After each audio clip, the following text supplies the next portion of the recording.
My in-laws are toxic, but my partner doesn't see it. It all started when I first met Jason's family. We had been dating for about 6 months, and everything felt like it was going smoothly. We were getting to know each other better, and I thought I had a good handle on what life would be like with him. But meeting his family, that was the game changer. At first, they seemed fine. His mom was warm, a little too eager at times, but overall, she seemed sweet. Jason's dad was the kind of guy who would make a lot of jokes, but his humor had this edge to it that was hard to ignore. Still, I chalked it up to cultural differences and different family dynamics. But it wasn't until a few months later, as we spent more time together, that I started noticing small things. His mom would casually comment on my weight, not in a mean way, but in a way that made me feel like I needed to lose a few pounds. You know, sweetie, a bit of exercise never hurts. Maybe you should join the gym? It wasn't said maliciously, but it was always there, as though I had to fit into a certain mold to be accepted. I tried to ignore it at first, but it was impossible to overlook. Then there was his dad. The guy would make comments about how I dressed, even when I didn't ask for his opinion. One evening, I showed up in a nice dress for dinner, and Jason's dad said, "Well, you're all dressed up for dinner, but what are you trying to prove?" It was as though no matter what I did, it was never right. I brushed it off to keep the peace, but over time, it started to wear me down. Every time we went over to their house, there was some new suggestion about how I should do things differently, how I should eat healthier, dress more modestly, or act more properly. I mentioned it to Jason a few times. "Your mom made a comment about my weight again," I said once. "I don't think it's okay." He'd laugh and say, "Oh, she doesn't mean anything by it. You know how she is." But I started to feel like no one was taking me seriously. Every time I tried to bring it up, Jason would dismiss it. It was like I was the one who was being unreasonable. "They're just looking out for you," he'd say. But it didn't feel like looking out for me. It felt like control. Then the unannounced visits started. At first, it was once every few weeks. Jason's parents would drop by unannounced. They'd come over at odd hours of the day, and I found myself constantly on edge, wondering when they would show up next. I'd be in the middle of something, maybe working from home, or even just relaxing, and they would knock on the door. No phone call, no text, just a knock. I tried to bring it up to Jason once. "Honey, we really need to set some boundaries.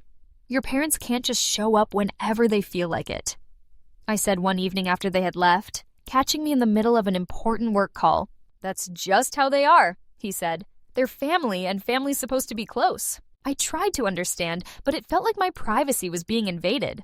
It wasn't just the visits, it was the way they took over. His mom would inspect my kitchen, commenting on how I stored things in the pantry or how I kept my fridge. His dad would walk around, offering unsolicited advice on how to improve the apartment. It was exhausting. The breaking point came one Sunday. Jason and I were having a quiet afternoon at home, just relaxing, watching a movie. It felt like one of those rare, peaceful moments that I longed for. And then the doorbell rang. It was his parents. Again. They had come over unannounced, and this time it felt different. I wasn't just irritated, I was furious. I was done feeling like a stranger in my own home. I stood up, my heart racing. "Jason, we need to talk about this right now." He glanced at me, confused. "What's wrong?" "They're here again. They can't just keep showing up whenever they feel like it," I said, my voice shaking. "It's not okay, Jason." His mom walked into the kitchen, humming, completely oblivious to the tension in the air. His dad sat on the couch, flipping through the TV channels. And there I was, standing between them, feeling suffocated by their presence. "I'm not going to keep living like this," I finally said. "I can't. It's like they think they own this space. Our space. I feel disrespected." Jason looked at me, his face blank. "You're overreacting," he said. "It's just my parents. They don't mean any harm." I couldn't hold it in anymore. "It's not just that, Jason. It's everything. They make me feel small. They treat me like I'm nothing, and you don't see it. I need you to stand up for me. For us." Jason looked at me, his face shifting from confusion to frustration. "I can't just tell them off. You know how they are. It would create a huge mess. I'm not asking you to start a fight, but I need you to put up some boundaries. If you love me, you'll see that this is hurting me," I said, my voice cracking with emotion. That night, Jason tried to talk to his parents. He set up a dinner and awkwardly mentioned that they needed to respect our space more. Predictably, it didn't go well. His mom cried, accusing me of being difficult. His dad was dismissive, claiming that it's just how things are. And Jason, caught in the middle, didn't know how to navigate it. The whole evening was a disaster. After they left, I felt like I had been blindsided. Jason looked exhausted. "I don't know what you want me to do," he said quietly. "They're not going to change." In the days that followed, I felt more and more isolated. Jason and I barely spoke about it. He was distant, unsure of how to fix the mess, and I was growing resentful of his inability to stand up to his parents. I confided in a close friend, someone who knew the depth of my frustrations. "I don't know if I can keep doing this," I admitted.